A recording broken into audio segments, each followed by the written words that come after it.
Olá, seja bem-vindo ao canal sobre a palavra, o qual nós estaremos falando sobre a palavra de Deus, uma fonte inesgotável de sabedoria. Hoje nós vamos estar falando, dentro de assuntos diversos, sobre um missionário entre os gentios durante o ministério de Cristo. Nós vamos estar falando e vocês vão estar vendo no slide, junto, acompanhando o estudo juntamente conosco. Nós teremos 3 tipos de playlists aqui no nosso canal. Nós teremos assuntos diversos, como esse que nós vamos falar hoje. Nós teremos biografia dos personagens. E nós também teremos a teologia sistemática, o qual nós estaremos passando os temas teológicos dentro de uma grade acadêmica para que vocês possam estar aprendendo juntamente conosco.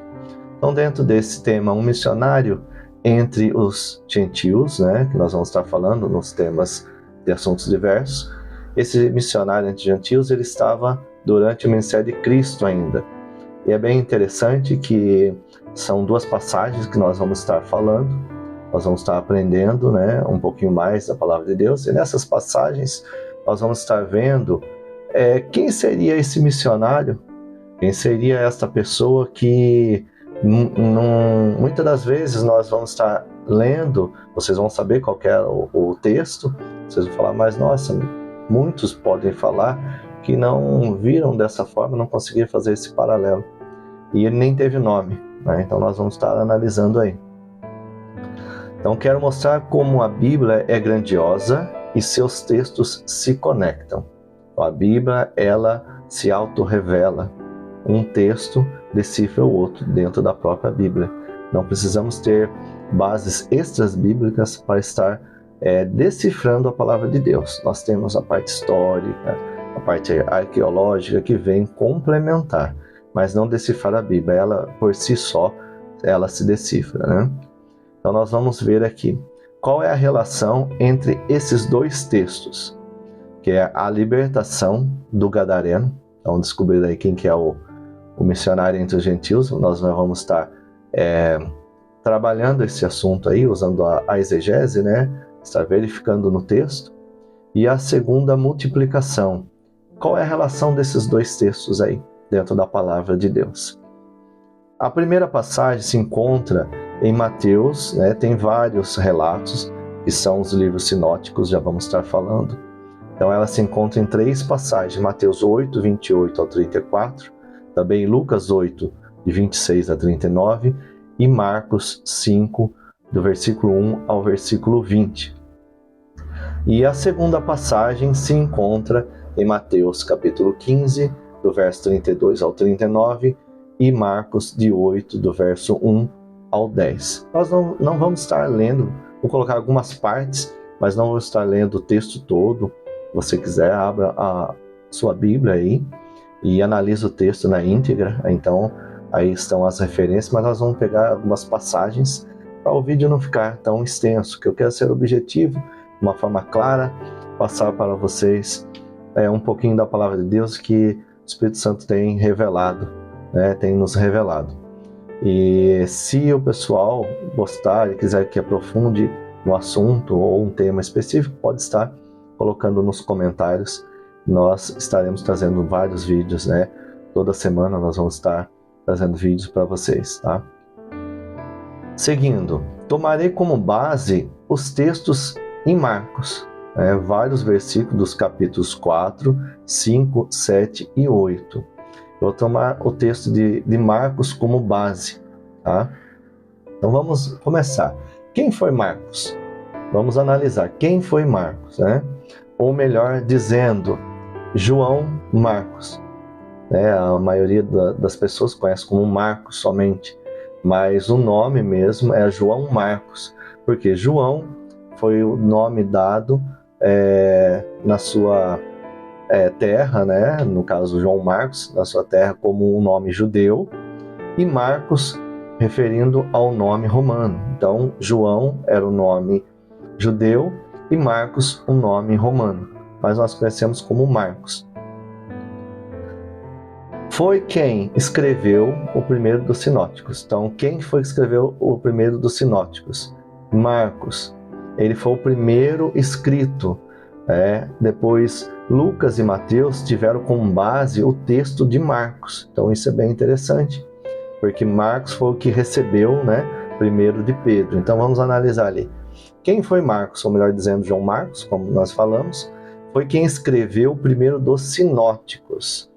O que é essa palavra sinótico? Significa que vários textos, passagens que estão em Mateus, Marcos e Lucas, ela é citada nos três, às vezes em um, às vezes em outro, mas uma grande maioria, uma boa parte, é citado nos três. Então eles são chamados sinóticos, por isso, porque eles repetem o texto, contam o texto novamente, o mesmo acontecimento.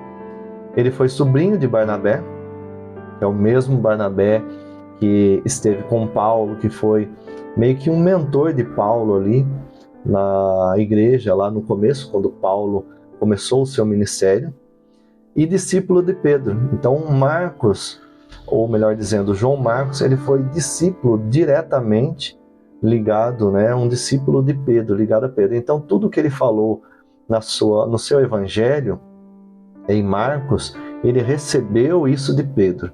Ele foi ensinado por Pedro.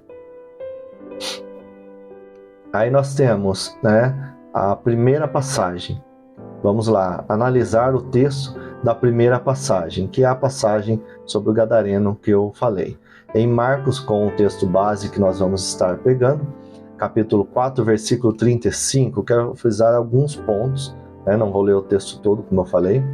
Então diz assim, Marcos 4,35. Naquele dia, ao anoitecer, disse ele, Jesus, no caso, aos seus discípulos, vamos atravessar para o outro lado.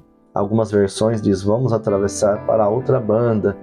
Eu estou seguindo a nova versão internacional, tá? Então, se vocês quiserem acompanhar depois aí a nova versão internacional. Esse atravessar para o outro lado, o que está querendo referir? Aí nós temos um mapinha, está escrito ali Decápolis, Então, ele estava ali na Galileia, Jesus estava na Galileia, desenvolvendo o seu ministério, quando, nesse caso desse versículo, ele falou atravessar para o outro lado, ele queria ir para Decápolis.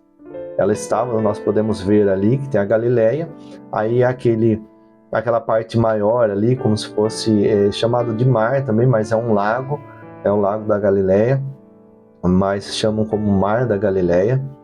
Então, do outro lado da Galileia, nós temos a mais acima a Síria e abaixo Decápolis.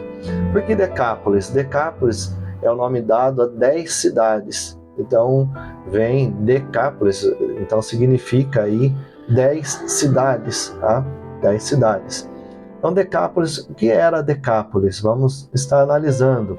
Decápolis era uma região ao qual os judeus não iam muito. Era difícil deles irem, porque não tinha comida para os judeus, Eles não tinham aquela regra de alimentação qual os judeus seguiam. Eles cultivavam alimentos diferentes que os judeus não comiam, e eles tinham porcos, criação de porcos lá, que para os judeus é um animal impuro. Então eles não tinham muito o porquê ficar indo a Decápolis. Então quando Jesus fala, vamos atravessar para o outro lado, eu imagino que na cabeça dos discípulos, que nós vamos fazer lá? Se os judeus já tinham problema com os samaritanos, que eram os judeus misturados, tinham uma mistura com os assírios, então que veio a descendência os samaritanos, É uma linhagem dos judeus um pouco miscigenada. Então assim, já tinha um problema com os samaritanos, quanto mais em Decápolis, que eram os gentios. Ali tinha soldados, alguns da época ainda de Alexandre que ficaram por ali, eles não se misturavam com os judeus não se misturavam com eles. Então eles formavam colôniazinhas, né, cidades da sua mesma etnia, com seus mesmos costumes, né, diferenciado dos costumes dos judeus. E aí nós temos essas 10 cidades chamadas de Decápolis. Então os judeus não se misturavam nem com os samaritanos, já tinha uma intriga, quanto mais em Decápolis. O que nós vamos fazer lá? E isso aconteceu, essa passagem de Marcos capítulo 4, versículo 35, né, especificamente falando aí de atravessar para o outro lado, foi no começo do ministério de Jesus. Então guardem bem isso. Foi no começo do ministério de Jesus, logo no começo do seu ministério. O texto de Marcos 5, do 1 ao 20, nos fala sobre o encontro com o Gadareno. Então, eu vou resumir a história aqui e vou estar explicando para vocês, não vou ler o texto, só está citado aí o texto de base que nós vamos estar usando. Jesus, ele atravessa, fala para os discípulos, vamos atravessar. Nessa passagem aí, ele enfrenta a tempestade, várias coisas acontecem, a distância, para chegar do outro lado e encontrar com o Gadareno. Então, o que nós podemos ver? Quem era ele? Esse Gadareno, que a Bíblia não dá nenhum nome para ele, né? O Gadareno é uma pessoa que era possuída por espíritos imundos, né? Quando ele fala lá, meu nome é Legião, Legião nessa época, ela simbolizava uma divisão dos romanos, do exército romano, de 6.000 homens. Então, com base na história e com base nisso, nós temos uma ideia de que tinha naquele homem aproximadamente 6.000 espíritos imundos. E ele andava por lá se cortando, gritando, andava pelado nos sepulcros, né? Então, era uma pessoa que não tinha um convívio social. Ele andava pelos sepulcros se cortando com pedras, gritando, ele estava à margem da sociedade. Em que contexto social ele vivia? É isso que nós estamos falando. Ele vivia à margem da sociedade, né? Eles não queriam ficar perto, que é uma pessoa agressiva, diz a palavra de Deus, segundo os textos, uma pessoa agressiva, uma pessoa que se cortava, uma pessoa que quebrava as cadeias, tentavam dominar ele quebrava as cadeias, que no caso são correntes, né? São grilhões também, nós temos essas palavras aí na Bíblia, mas são correntes que prendiam, queriam prender, mas ele quebrava, esmiuçava, segundo algumas traduções. Então não tinha cadeias, não tinha algemas, no nosso ditado mais literal, né, de hoje em dia, não tinha algemas que segurasse. Ele quebrava essas algemas. Então o convívio social dele era esse. E Jesus, ele atravessou, foi para o outro lado para ter um encontro com esse tipo de pessoa. Então imagina a cabeça dos discípulos. Que nó que não deu na cabeça dele. Mas qual o motivo de Jesus fazer isso? Jesus não faz nada por acaso. Ele sempre tem um propósito na minha, na sua vida, um propósito que ele vai estar desenrolando, vai cumprir, independente se nós entendemos ou não. Se nós dermos espaço ao Espírito Santo, dermos espaço a Cristo, ele vai fazer cumprir a palavra dele em nossas vidas. Para salvá-lo, Jesus enfrenta. Então nós vamos colocar algumas pontuações aqui. Para salvá-lo, essa pessoa que na região dele, eles não queriam ter contato com ele, eles viviam à margem da sociedade, né? Vivia pelos sepulcros, né? Que nos túmulos, né? De hoje em dia. Antigamente eram cavernas, eles se sepultavam, né, em cavernas, e ele vivia nessas cavernas e não tinha contato com as pessoas porque ele era uma pessoa agressiva. E Jesus enfrentou várias coisas para ter um encontro com ele, mesmo que rápido, mas ter um encontro com ele e libertar a sua vida. Então, Jesus, para salvá-lo, ele enfrenta o quê? A indisposição dos discípulos. Imagina, os discípulos queriam ficar lá no contexto anterior, no capítulo 4, nós vamos ver daqui a pouquinho, eles estavam numa multidão, Jesus falando, agora com um certo status, vamos dizer assim, a multidão, querendo ouvir a palavra de Deus, muitos estavam ali também por causa dos milagres que Jesus fazia, não tanto pela salvação em si, mas pelos milagres. Então, os discípulos não queriam. O que nós vamos fazer? Se nós já temos problema com samaritanos, quanto mais com gentios, o que nós vamos fazer? Mas estava seguindo o mestre, então não tinha muito o que contrariar, eles estavam seguindo o mestre. Então o mestre vai fazer algo, né? Tem algo para cumprir lá. Mas eles estavam com uma indisposição. Aí, segundo ponto, a distância. Nós vemos que a distância, pelo mapa, se vocês analisarmos, daqui a pouco vai ser novamente, não era tão perto. Então, Jesus, depois de um longo dia de ensinamentos, no final, né, ao anoitecer, ele vai passar para o outro lado. Por isso que quando vem a tempestade, ele está dormindo. Jesus estava cansado. E Jesus, como em sua humanidade, né, 100% Deus, ele não perdeu a sua essência Deus, e 100% humano também, tinha as duas naturezas. Então, na sua essência humana, ele estava cansado, ele estava dormindo, por isso que ele estava dormindo durante a tempestade. Jesus daí enfrenta a tempestade, e por último, a incredulidade dos discípulos. Jesus enfrenta a indisposição dos discípulos, que eles não queriam ir. Se fosse perguntar, vocês querem ir? Se vocês querem, nós vamos, senão não iremos. Eu posso dizer que eles falariam que não queriam ir, porque era um lugar que não tinha comida que um judeu comia, não tinha o costume dos judeus, era totalmente ao inverso dos judeus. A distância, ele enfrenta também a tempestade e a incredulidade dos discípulos. Como a incredulidade? Quando no fato da tempestade, ele repreende, conforme diz a palavra de Deus, ele não fala só para que aquete, né, o vento e o mar, mas ele repreende. O que quer dizer isso? Repreender. Então não era só o empecilho material. No mundo espiritual, e segundo historiadores, aquela época que Jesus, na época que ele fez essa passagem, não era comum ter tempestades naquela região.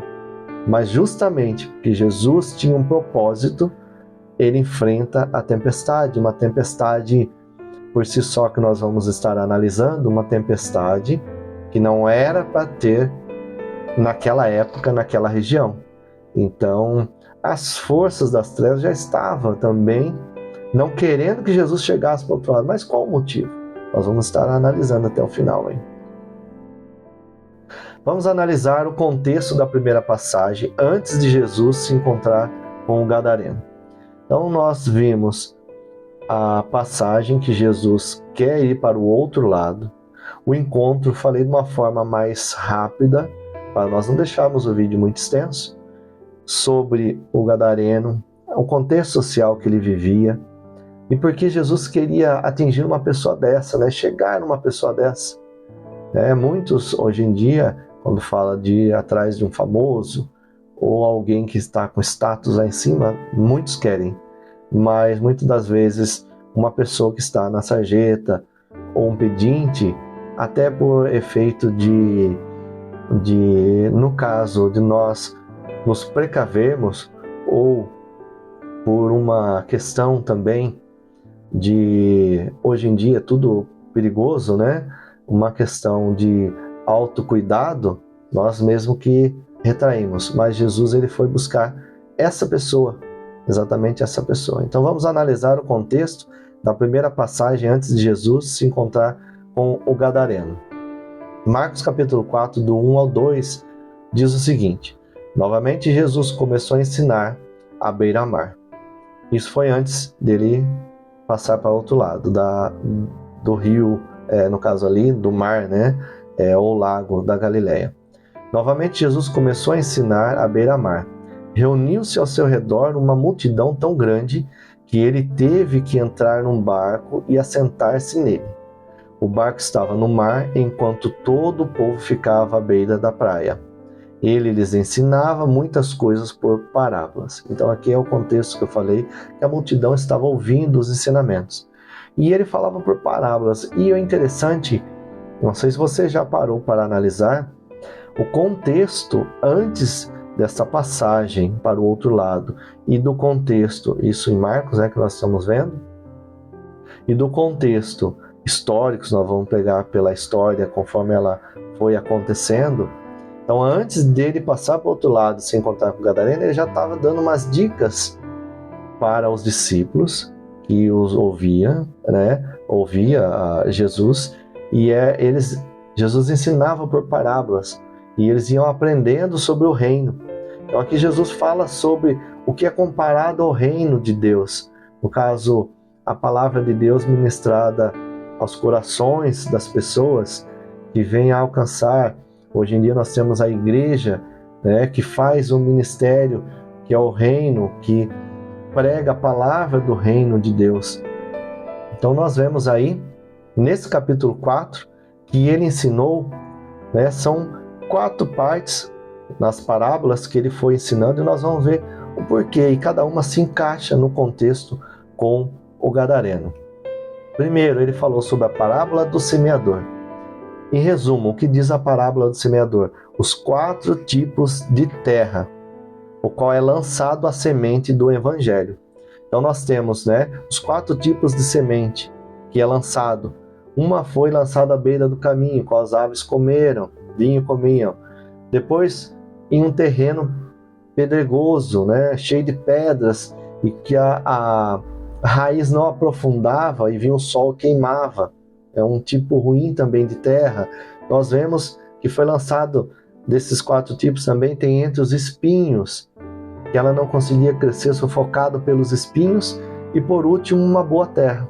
Então nós temos esses 4 tipos, à beira do caminho, entre as pedras, entre os espinhos e numa boa terra. Então Jesus está falando dos 4 tipos de terra. Depois nós temos sobre a candeia, ou melhor dizendo, a luz. Antigamente eles usavam a candeia, ou luminária. Hoje nós temos a luz. Então nós não vamos dentro de um cômodo, numa sala de uma casa, colocar a luz, em vez de estar no teto, a luz ela esteja debaixo de um móvel, não vai clarear. Então, sobre a candeia, ele fala que não há nada que fique escondido. Então, a luz ela tem que estar no local que vem iluminar todo o ambiente, não escondido. Então, ele fala sobre a candeia. Depois, ele vai estar falando sobre o semeador, e não vamos confundir com a parábola do semeador. Aí, no caso, o semeador que lançou a semente, e aí ele foi fazer outros afazeres e deixou a semente. Ele não ficou em cima da semente. Então ali sobre o semeador diz a semente, o contexto está falando sobre a semente que germina e cresce por si só. Ela não depende do semeador. O semeador lança a semente. No caso nós estamos focados aí dizendo que é a questão do reino, a palavra de Deus que é lançada. Então a semente ela é lançada, só que independe da vontade do semeador para ela crescer. Então ela cresce por si só. O semeador não vai ficar lá torcendo, fazendo rituais para que ela cresça, Por si só ela germina e cresce. E depois ele falou sobre o grão de mostarda, que a pequena semente se torna uma grande hortaliça, uma grande árvore, ela está entre as hortaliças. Então assim, ele fala que de algo pequeno vai se tornar grande, como uma árvore grande. Então, tudo está relacionado. Vocês vão ver que nós vamos estar juntando. A primeira fala os 4 tipos de terra, que é lançado o evangelho. Depois, que não há nada que fique escondido na questão da candeia, que é a luz. Então, Jesus é a luz do mundo. Ele veio trazer luz para nossas vidas. E aí, ele fala que a luz ela tem que aparecer para iluminar. Depois a semente germina e cresce por si só. O evangelho ele cresce por si só, independente de quem pregue. O Espírito Santo que faz florescer no coração de cada um. E a pequena semente do evangelho que é lançada, ela cresce e se torna algo grande. Então não sei se vocês já analisaram nesse contexto, mas o capítulo 4 que fala dessas parábolas, esses 4 pontos aí, Jesus já está meio que demonstrando para os discípulos o que é possível como que é feito a respeito do Evangelho, como que ele quer que nós façamos sobre o Evangelho, né? Como pregamos o Evangelho. E quando chega na questão do gadareno, eles não entenderam nada do que Jesus falou anteriormente de ir para lá. Então nós vamos aplicar isso aqui na questão do gadareno. Vamos analisar o texto da segunda passagem, né? Nós vamos analisar dentro desse texto da segunda passagem, que é o paralelo entre a passagem, o que tem a ver a libertação do gadareno com a segunda multiplicação.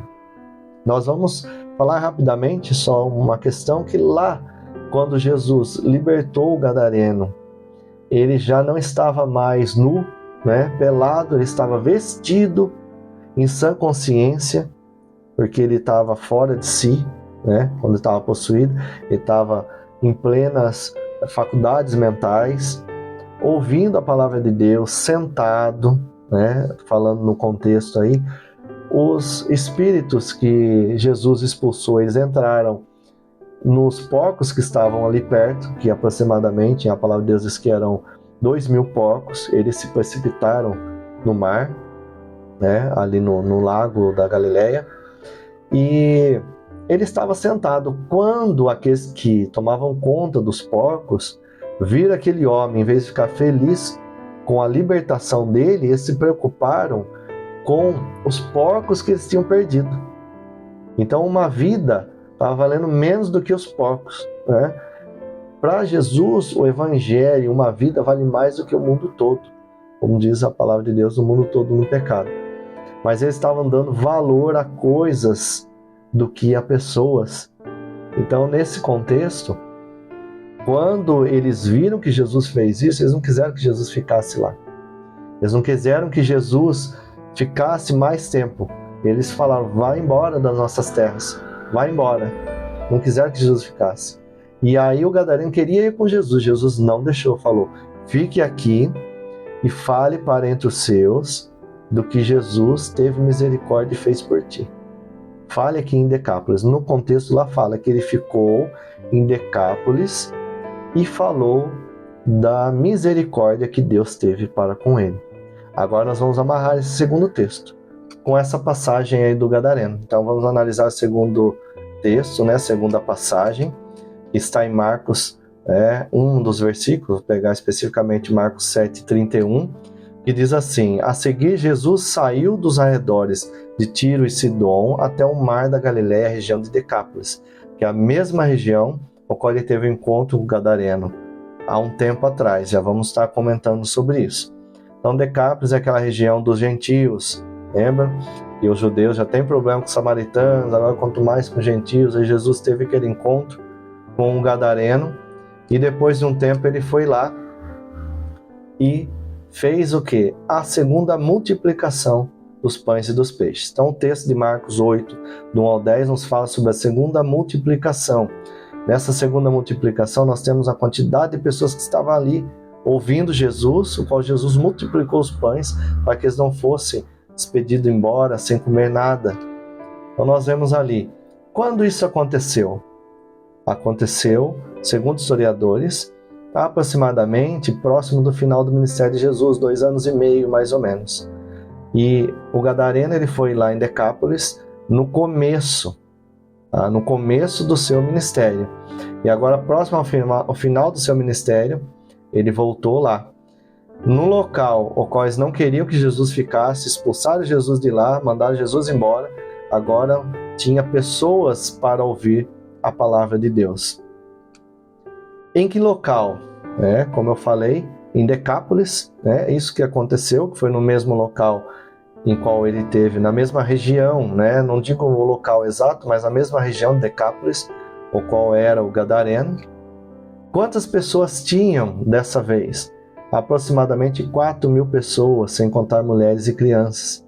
Então nós vemos aí que no local ao qual não quiseram que Jesus estivesse lá, mandaram Jesus embora, agora estavam ali para ouvir a palavra de Deus. E aí nós vamos amarrar o seguinte: quem falou de Jesus para eles? Aí nós amarramos o texto. Vocês veem que o texto, a palavra de Deus, ela se autocompleta. Então o mesmo gadareno que foi salvo por Jesus, Jesus libertou, trouxe vida, trouxe luz para a vida dele.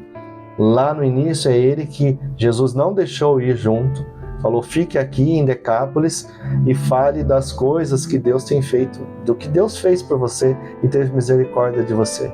Então ele que saiu ali dando seu testemunho de vida e trouxe várias pessoas para ouvir os ensinamentos de Jesus. Trouxe, eu digo assim, colocou o testemunho da vida dele, o que Jesus fez, e eles ficaram querendo saber mais de Jesus.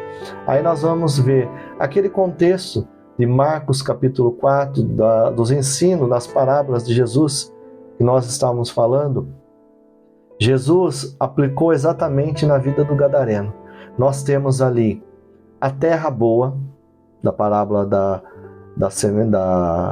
do semeador, a terra boa, que é o coração deste homem que foi semeado a palavra de Deus e cresceu.